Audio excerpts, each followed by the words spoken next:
l'évolution démographique future va être marquée par une croissance de la population française par le sommet de la pyramide des âges. Ce sont les populations âgées dont la croissance va être la plus rapide. Les 90 ans ou plus, leur croissance va être plus rapide que celle des 80 ans ou plus, ce qui va être plus rapide que celle des 60 ans ou plus.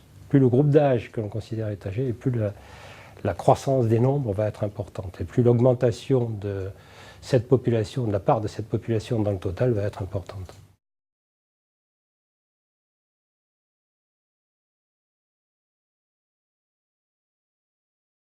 Toutes les générations du baby-boom auront fêté en 2034 leur 60e anniversaire. Les plus âgés du baby-boom auront fêté leur 80e anniversaire. Et là, autrement dit, on va avoir à la fois de la dépendance, des problèmes de santé et des problèmes de retraite à régler simultanément. Il faut distinguer ce qu'on appelle les effets propres du vieillissement démographique et puis les effets plus indirects. Les effets propres, c'est par exemple l'impact du vieillissement démographique sur les dépenses de protection sociale. Les dépenses de retraite sont impactées directement par le vieillissement démographique. Les dépenses de santé également, même si toutes les dépenses de santé ne sont pas au bénéfice des personnes âgées. Les effets induits. Un effet induit, c'est s'il y a un vieillissement de la population totale, il y a un vieillissement de la population active. S'il y a un vieillissement de la population active, il y a donc une adaptation de l'outil de travail, une adaptation des capacités des salariés. Les deux sont à faire simultanément si possible.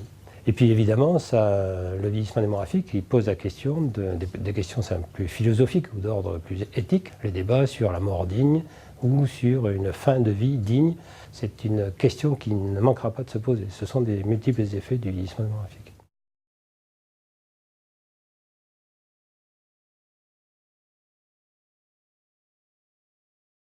Il y a deux aspects. Il y a l'aspect individuel. Qu'est-ce que je peux faire par moi-même pour être en situation de vieillir dans les meilleures conditions possibles demain.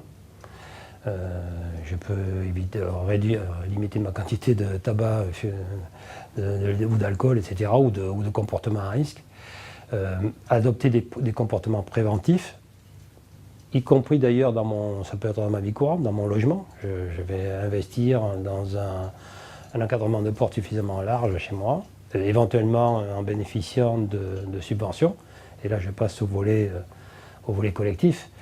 Il y a un besoin évident d'information d'abord, de prévention sur les risques au sens individuel, au sens collectif du vieillissement démographique, de l'avance en âge des personnes, et puis des moyens à mutualiser, des moyens à développer, aussi bien humains que financiers, en faveur de l'adaptation d'une société aux caractéristiques d'une population de plus en plus vieillissante. Et il va falloir qu'on se préoccupe de la vie au quotidien des personnes âgées.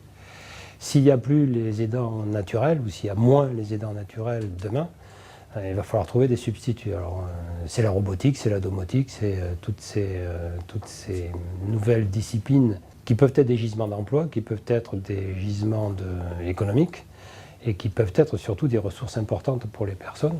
On peut développer un tas de moyens. Il y en a beaucoup qui sont déjà développés d'ailleurs. Simplement, il faut passer de l'exemplaire unique au modèle économique. Enfin, et là, ça pose plusieurs questions. La première, c'est d'abord quel type de modèle économique on veut. Est-ce que c'est un modèle économique pour tout le monde, qui pourrait être, autrement dit, celui qui s'adapte à tous les individus vaut aussi pour les personnes qui en auront le plus besoin, mais c'est un modèle qui peut être coûteux. Est-ce qu'on fait quelque chose pour uniquement les personnes en perte d'autonomie? Dans ce cas-là, jusqu'à quel point ça ne risque pas d'être discriminant et donc refusé par une partie de la population, y compris celle qui pourrait être la cible? Et puis, comment on passe collectivement au développement à grande échelle?